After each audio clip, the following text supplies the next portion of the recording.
नमस्कार, मैं doctor Gaurav Sharma, department of agriculture economics and college of agriculture, Navsari, Gujarat से online lecture series in wake of corona pandemic. March mid से corona की वजह से शट डाउन हो गया था, जिससे हमारे लेक्चर्स में थोड़ी दिक्कत आई थी। उसी वजह से मैं आज ऑनलाइन लेक्चर अपना course farm management, production and resource economics का एक वीडियो अपलोड कर रहा हूँ। सबसे पहले इम्पोर्टेंट है फार्म प्रोडक्शन इकोनॉमिक्स की क्या इम्पोर्टेंस है एग्रीकल्चर फील्ड में। 2016-17 के दौरान हमारे honourable prime minister Shri Narendra Modi ji ने एक घोषणा करी थी कि 2022 तक हमें अपना इनकम, फार्मर्स इनकम डबल करनी है। मतलब किसी भी तरीके से प्रोडक्शन इंक्रीज़ करना है, कॉस्ट मिनिमाइज़ करनी है, यानी कि रेशनल करना है। यहीं पे एग्रीकल्चर प्रोडक्शन इकोनॉमिक्स का इम्पोर्टेंस आती है। एग्रीकल्चर प्रोडक्शन इकोनॉमिक्स एक ऐसा सब्जेक्ट है जिसमें ऑप्टिमिलिटी की बात करी जाती है, ऑप्टिमाइजेशन की, किस तरीके से मैक्सिमम रिटर्न्स दिए जाएं और कॉस्ट मिनिमाइज करी जाए, जिसमें एग्रीकल्चर प्रोडक्शन इकोनॉमिक्स के कॉन्सेप्ट्स यूज़ करे जाते हैं। फॉर एग्ज़ाम्पल, ऑप्टिमम पॉलिसीज़ के हिसाब से चेंज होते हैं। 1960s के दौरान जो हमारा ऑप्टिमाइज पॉलिसी थी, पॉलिसी कंसर्न था, वो था मैक्सिमम फूड ग्रेन प्रोडक्शन। उसी वजह से मैक्सिमम यूज़ ऑफ फर्टिलाइज़र्स और इनपुट्स का यूज़ करके किसी भी तरीके से हमारी जो पॉलिसी थी मैक्सिमम प्रोडक्शन निकालना था।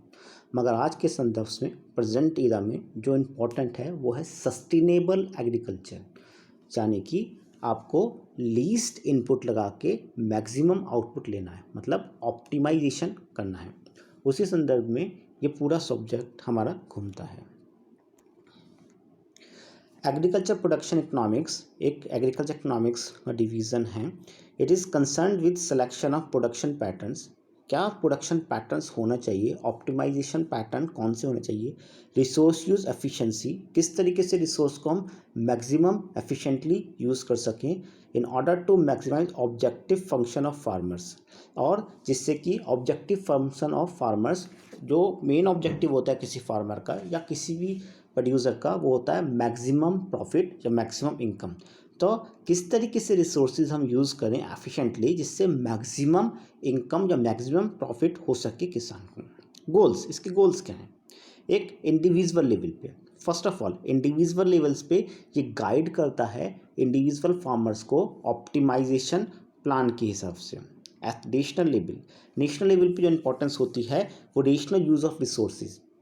हमारे रिसोर्सेज जैसे कि आपके फर्टिलाइज़र्स, आपका कैपिटल, सब स्केर्स होते हैं, उसे मैक्सिमम एफिशिएंटली यूज़ करना होता है, और नेशनल लेवल पे ये बहुत इंपॉर्टेंट हो जाता है। ऑब्जेक्टिव्स क्या हैं? Firstly optimum use of resources का ऑप्टिमम यूज़, कैसे भी करके उसका ऑप्टिमम यूज़ करना है। ऑप्टिमम की जैसे हम बात करते हैं तो ऑप्टिमम चेंज होता है एरियाज टू एरियाज। जैसे इंडो गैंगेटिक प्लेन्स में जो ऑप्टिमम है वो है लीस्ट, जैसे रिसोर्स यूज एफिशिएंसी किसी तरीके से बढ़ाना। इस वक्त इंडो गैंगेटिक प्लेन्स में प्रॉब्लम क्या है? हाईएस्ट यूज़ ऑफ फर्टिलाइजर्स होता है, जिससे जो आपकी प्रोडक्टिविटी है धीरे धीरे लैंड की कम होती जाती है। इन द सेम को तो उस जगह का जो मेन ऑब्जेक्टिव हुआ, जो ऑप्टिमाइज्ड पॉलिसी हुई, वो हुआ sustainable use. On the same ground हमारी पॉलिसी जो है नॉर्थ ईस्ट इंडिया की, वो है मैक्सिमम प्रोडक्शन। एक्चुअली क्या है, वहाँ पे इतना फर्टिलाइज़र्स वगैरह अवेलेबल नहीं होता, जिसकी वजह से प्रॉब्लम होती है। इसलिए उसका ऑप्टिमाइजेशन पॉलिसी क्या होगी, उसकी ऑप्टिमम क्या होगा, किसी भी तरीके से उस जगह का प्रोडक्शन निकालना। तो फर्स्ट ऑब्जेक्टिव क्या है? ऑप्टिमम यूज़ ऑफ रिसोर्सेज, किस तरीके से रिसोर्सेज को ऑप्टिमम यूज़ करें। फिर देखें वो कितना, to determine the extent to which the existing use of resources deviates from the optimum use, किस तरीके से एग्जिस्टिंग जो पॉलिसीज़ हैं या प्लान हैं वो ऑप्टिमम यूज से डेविएट करता है, और एग्जिस्टिंग पॉलिसी पैटर्न क्या है, और लास्टली जो मोस्ट इम्पॉर्टेंटली है वो मेथड्स हमें डेवलप करने पड़ते हैं जिससे कि हम ऑप्टिमम लेवल पे पहुंच सकें। इसमें फैक्टर ऑफ प्रोडक्शन यूज होते हैं। फैक्टर ऑफ प्रोडक्शन मतलब जो फैक्टर्स लगते हैं आपका किसी प्रोडक्शन प्रोसेस में। मेन 4 फैक्टर्स लगते हैं, जैसे लैंड, लेबर, कैपिटल या मैनेजमेंट। ये 4 फैक्टर्स लगते हैं। लैंड मतलब कोई भी नेचुरल चीज़ जो हमें प्रोवाइड करी गई है। लेबर मतलब human, Mankind in form of mental और फिजिकल, जिस तरीके से भी हम यूज़ करते हैं उसे। Capital in form of investment, किस तरीके से इन्वेस्टमेंट करा जाता है। और लास्टली ऑर्गेनाइजेशन। लैंड के लिए हमें पे करना पड़ता है वेज, लैंड के लिए हमें पे करना पड़ता है रेंट, लेबर के लिए वेज, कैपिटल के लिए इंटरेस्ट, और जो बच जाता है वो मैनेजर को मिलता है इन फॉर्म ऑफ प्रॉफिट और loss. Next topic is production function. Production function एक फंक्शनल रिलेशनशिप दिखाता है between output and input. The functional relationship between input and output is known as production function. For example, Y is a function of x1, x2, x3 and xn। इसमें बहुत सारे production function होते हैं, जैसे quadratic production function, Cobb Douglas production function, Spillman production function, बहुत सारे functions होते हैं। मगर यूजी लेवल पे ये सब प्रोडक्शन फंक्शंस डिस्क्राइब नहीं करे जाते हैं। मेनली हम एक छोटा सा क्राइटेरिया, छोटी इंसाइट देते हैं कौन कौन से प्रोडक्शन, कैसे प्रोडक्शन फंक्शंस होते हैं। और इसका मेन इंपॉर्टेंस क्या होता है प्रोडक्शन फंक्शंस का। The production function explain how the output can be optimise. Basically वही ऑप्टिमाइजेशन कैसे करा जा सकता है। Type of production function, short run production function and long run production function. जैसा कि नाम बता रहा है, शॉर्ट रन, छोटे पीरियड के लिए। Short run production function is called, उसमें at least one resource, one input fix रहना चाहिए। फॉर एग्जाम्पल, कोविड एंटीवायरस की वजह से, कोरोना वायरस की वजह से एकदम से जो एक प्रॉब्लम आ रही है वो आ रही है फूड ग्रेन की। किसी भी तरीके से हमें सबके पास फूड ग्रेन्स पहुंचाना है।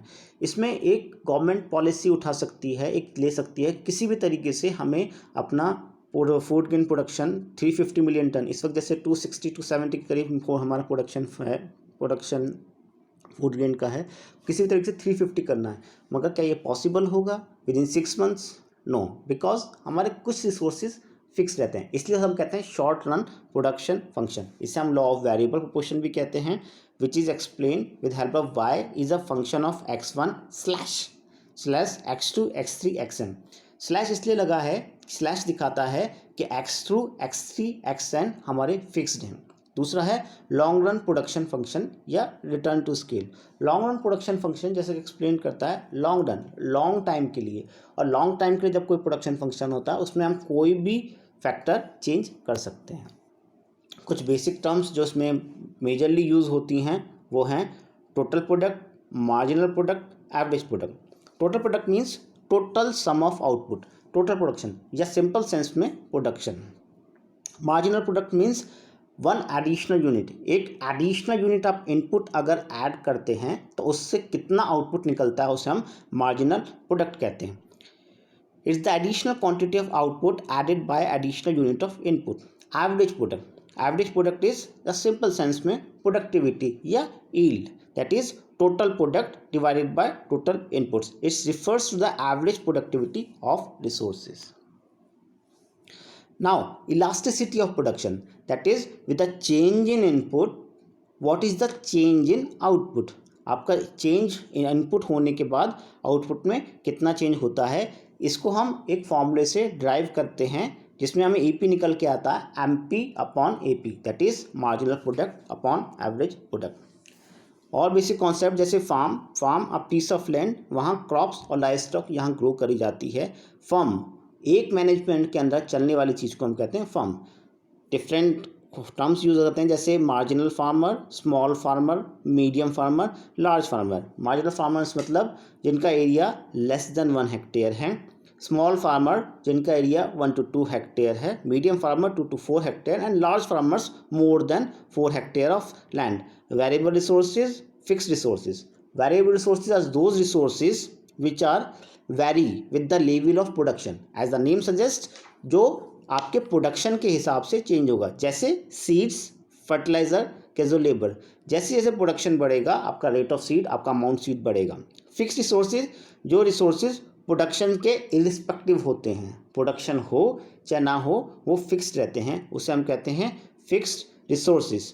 जैसे लैंड, अगर आप उस पर प्रोडक्शन करें चाहे ना करें वो फिक्स्ड रहने वाला है।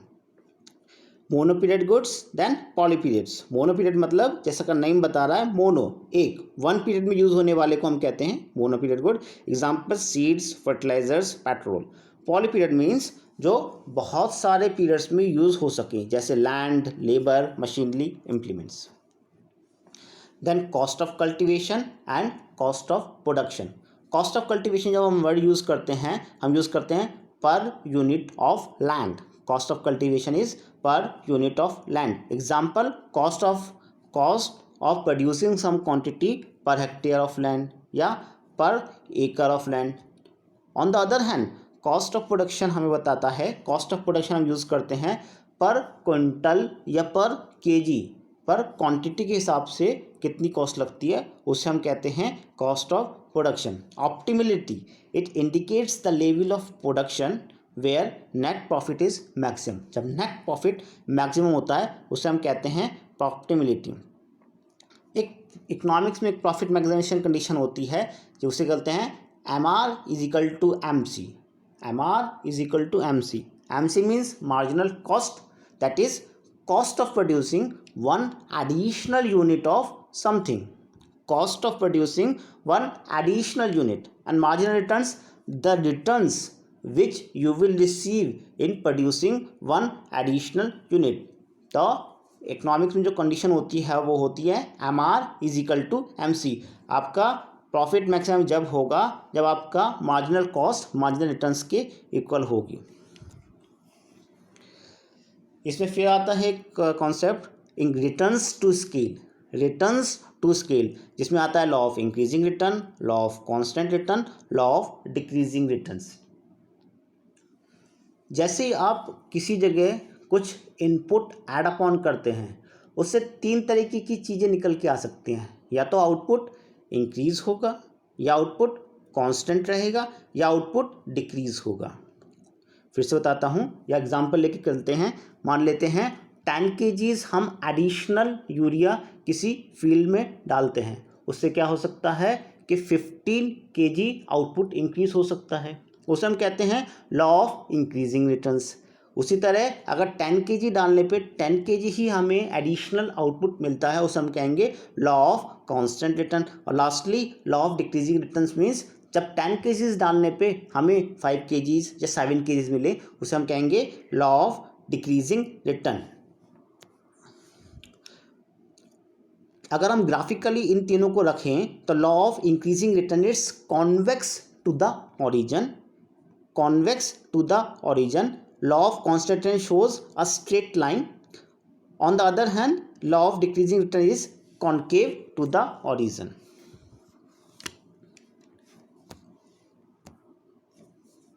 नाउ फैक्टर प्रोडक्ट रिलेशनशिप, ये सब टॉपिक्स हम पहले भी कवर कर चुके हैं, इसलिए क्विक एक समरी टाइप कर रहे हैं। डिटेल्ड डिस्कशन हम पहली क्लास में कर चुके हैं, इस वजह से क्विक रिवीजन करने की कोशिश कर रहे हैं। फैक्टर प्रोडक्ट रिलेशनशिप या classical production function, it examines the relationship between one variable factor and output keeping the quantities of other factor fixed. Factor product relationship में क्या होता है, हम एक रिलेशनशिप दिखवाते हैं between input and output, putting, और इसमें हम क्या कंसिडर करते हैं, हम एक इनपुट को वैरी करते हैं और सब इनपुट्स को फिक्स्ड या कांस्टेंट रखते हैं। For the sake of example मान लेते हैं हम रिजल्ट या हम एक एक्सपेरिमेंट कर रहे हैं जिसमें हम देख रहे हैं फर्टिलाइज़र या यूरिया डालने पे कितना चेंज होता है, फर्टिलाइज़र या यूरिया डालने पे कितना चेंज होता है। उसमें डिफरेंट क्वांटिटीज हम यूरिया डालेंगे, जैसे 50 kg, 100 kg, 150 kg, 200 kg। और इस पूरे टाइम में और जितने भी इनपुट्स हैं वो फिक्स रखे जाने, जैसे number of irrigation, land size और इंसेक्टिसाइड पेस्टिसाइड यूज और हैरोइंग ट्रैक्टर, सब चीज़ फिक्स रखी जा रही है। इस रिलेशनशिप को हम स्टडी करते हैं और इसे हम कहते हैं factor product relationships. It's a short run production function. It explains the law of variable proportion और law of diminishing marginal return. इसे लॉ ऑफ वेरिएबल प्रोपोर्शन क्यों कहते हैं? क्योंकि आपका जैसे मैंने अभी बताया फर्टिलाइज़र का एग्जांपल दिया 50, 100, 150। ऑन द अदर हैंड जो अदर कांस्टेंट्स हैं, जो अदर इनपुट्स हैं वो कांस्टेंट रह रहे हैं, तो इसमें प्रपोर्शन जो है वो वेरी कर रहा है बार बार। पहले 50 बाय मान लेते हैं और सब जो इनपुट्स हैं उनका प्रपोर्शन है 200, तो पहला प्रपोर्शन हुआ 50 बाय 200, सेकेंड प्रपोर्शन हुआ 100 बाय 200, थर्ड प्रपोर्शन हुआ 150 बाय 200। इस तरीके से देखिए कैसे डिफरेंट प्रपोर्शंस वैरी कर रहे हैं, इसलिए इसे बोलते हैं लॉ ऑफ वेरिएबल प्रपोर्शन। और इसे बोलते हैं हम law of diminishing marginal returns. Law of diminishing marginal returns क्यों बोलते हैं? क्योंकि जैसे जैसे आप एक क्वांटिटी बढ़ाते जाओगे किसी भी इनपुट की, तो धीरे धीरे उसका मार्जिनल प्रोडक्ट या एडिशनल आउटपुट जो निकल के आएगा पर यूनिट यूज से, वो घटता चला जाएगा। डेफिनेशन पढ़ते हैं।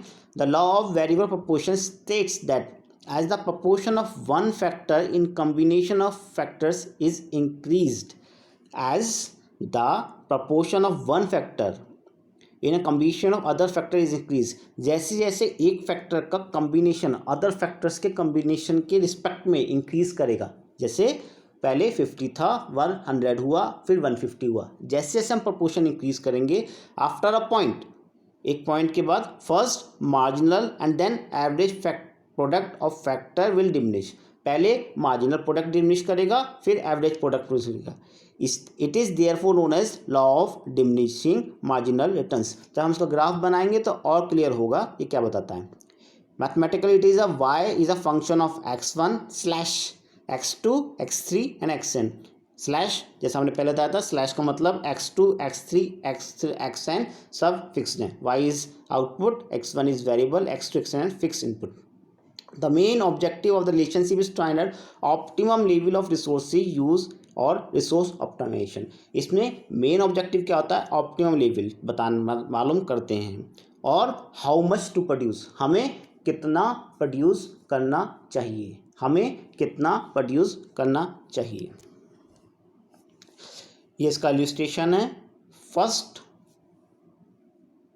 फर्स्ट कॉलम में है इनपुट, देन टोटल प्रोडक्ट या आउटपुट, देन मार्जिनल इनपुट मतलब change in input that is delta X. दूसरे में क्या है? Marginal output that is delta Y, change in output. फिर क्या है? Average product Y upon X, then marginal product that is delta Y upon delta X. इस पूरी figure में देखिए फर्स्ट फोर रोज में हमारा जो मार्जिनल प्रोडक्ट है, फर्स्ट 4 रोज में हमारा जो मार्जिनल प्रोडक्ट है वो है पहले 2, then 3, then 4। It's increasing at the same time output जो है वो भी इंक्रीज कर रहा है, इसलिए लिखा गया रिमार्क में increasing at a increasing rate. आपका टोटल प्रोडक्ट भी बढ़ रहा है as well as marginal product भी बढ़ रहा है एट अ इंक्रीजिंग रेट। उसके बाद नेक्स्ट 2 कॉलम्स में मार्जिनल प्रोडक्ट हुआ 5 and 5। Although total product increase कर रहा है मगर मार्जिनल प्रोडक्ट कांस्टेंट हो गया है, इसलिए लिखा increasing at a constant rate. उसके बाद क्या हो रहा है? नेक्स्ट कॉलम्स में मार्जिनल प्रोडक्ट क्या कर रहा है? डिक्रीज कर रहा है। देखिए पहले 5 था मार्जिनल प्रोडक्ट, फिर 4 हुआ, 3, 2, 1, मतलब आपका टोटल प्रोडक्ट तो इंक्रीज कर रहा है मगर मार्जिनल प्रोडक्ट डिक्रीज कर रहा है, इसलिए लिखा गया है थर्ड कॉलम में रिमार्क में increasing at a decreasing rate. और लास्टली क्या करता है? डिक्रीज करता है। या से ग्राफिकली हम समझाते हैं। पहले हमारा टोटल प्रोडक्ट इंक्रीज करेगा, देन मैक्सिमम पहुंचेगा, देन स्टार्ट डिक्रीजिंग। इसे हम ड्रॉ भी करने की कोशिश करते हैं।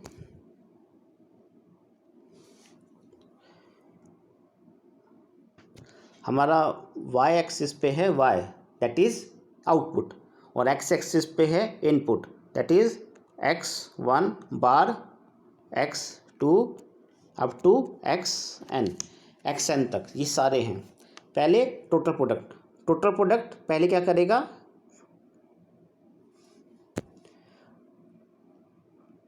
टोटल प्रोडक्ट पहले इंक्रीज करेगा, मैक्सिमम पहुंचेगा, फिर डिक्रीज करना शुरू करेगा।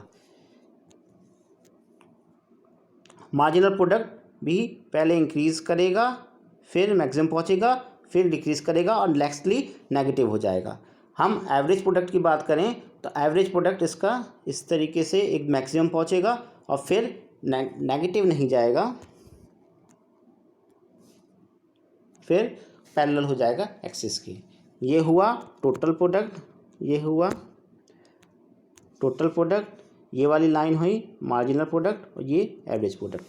इसमें तीन चीज़ और हैं, एक जब मैक्सिमम होता है और एक ये यहाँ पे जब एमपी और एपी मिलते हैं। इन तीनों को हमने तीन पार्ट्स में डिवाइड करते हैं, जोन 1, जोन 2 और जोन 3, जो हमें ग्राफिकली हमारे प्रेजेंटेशन में भी दिखता है। तो इसमें हमने क्या देखा, टोटल प्रोडक्ट पहले इंक्रीज करता है, then it start decreasing, reaches maximum और फिर नेगेटिव।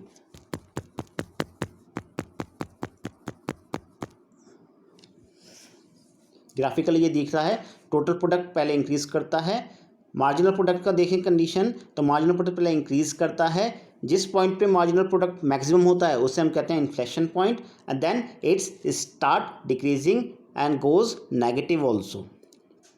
और इसे हमने तीन जोन में डिवाइड करा है, zone 1 that is increasing returns, zone 2 decreasing return, zone 3। अब इंपॉर्टेंट हो जाता है, जो हम क्वेश्चन इसमें पूछ रहे थे, how much to produce, question वही था, हाउ मच टू प्रोड्यूस, कितना प्रोड्यूस करना चाहिए। अब इसमें हमने यूज़ करा है रेशनल और इरेशनल जोन, मतलब हमें किस लेवल तक प्रोड्यूस करना चाहिए, कौन सी जोन रेशनल है या फिर कौन सी जोन सही है जहाँ तक हमें प्रोड्यूस करना चाहिए और किस जोन में हमें नहीं जाना चाहिए। सबसे पहले बात करते हैं हम जोन 3 की। जोन 3 मतलब जब मैक्सिमम प्रोडक्शन हमारा और टोटल प्रोडक्ट हमारा टोटल प्रोडक्ट हमारा मैक्सिमम हो गया था और एमपी हमारा 0 हो गया था, उसके बाद शुरू होती है जोन 3। जोन 3 इरेशनल जोन है, क्यों?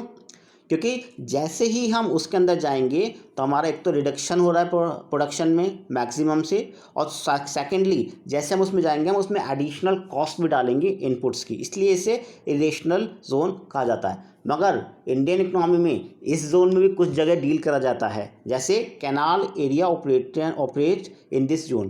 कैनाल इरिगेशन जो होता है, जो खेत जो हमारे फार्म्स कैनाल के पास होते हैं, वहाँ पूरे दिन वो कैनाल का पानी डालते रहते हैं इरिस्पेक्टिव ऑफ द फैक्ट कि वो उनको नेगेटिवली उनका प्रोडक्शन जो है नेगेटिव भी हो जाएगा।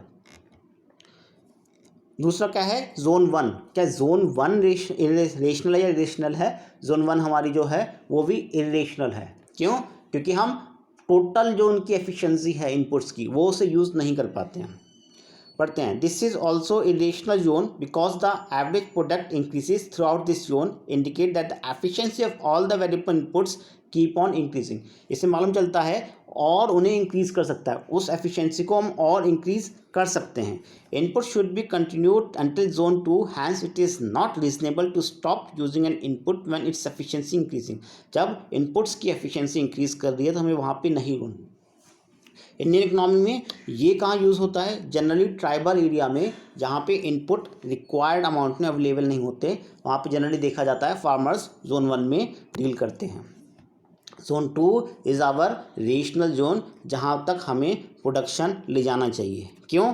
क्योंकि टीपी इज़ इंक्रीजिंग, इस जोन में टोटल प्रोडक्ट इंक्रीज कर रहा है। MP is decreasing but remains positive. MP decrease तो कर रहा है मगर पॉजिटिव है। लास्टली सबसे इम्पॉर्टेंटली हमें मालूम करना है मैक्सिमाइजेशन प्रॉफिट कौन सी जगह होगा। उसके लिए हमें इनपुट्स की और आउटपुट की कॉस्ट मालूम होनी चाहिए। और जैसे हमने पहले कहा था, हमें एक कॉन्सेप्ट लगाना पड़ता है, MR is equal to MC। MR is equal to MC। इस एग्जाम्पल जो हमें हमने डिस्कस करा था, मान लेते हैं उसी में प्राइस है 5 रुपीज़ और 4 रुपीज़, 5 रुपीज़ और 4 रुपीज़। जब हम इसको डील करते हैं, देखिए इस एग्जांपल में हमने जो कॉलम्स बनाए हैं उसमें इनपुट आउटपुट टोटल कॉस्ट, क्योंकि हमें आउटपुट की हमें इनपुट की कॉस्ट मालूम चल चुकी है, उससे हम टोटल कॉस्ट निकाल सकते हैं। Then total returns, marginal cost, marginal returns और नेट रिटर्न्स। इसमें हमने देखा कि M R equal to M C, M R equal to M C हो रहा है ऑलमोस्ट अबाउट एट 9 यूनिट्स। तो इस कॉन्सेप्ट को हम यूज़ करके ये चीज़ भी निकाल सकते हैं।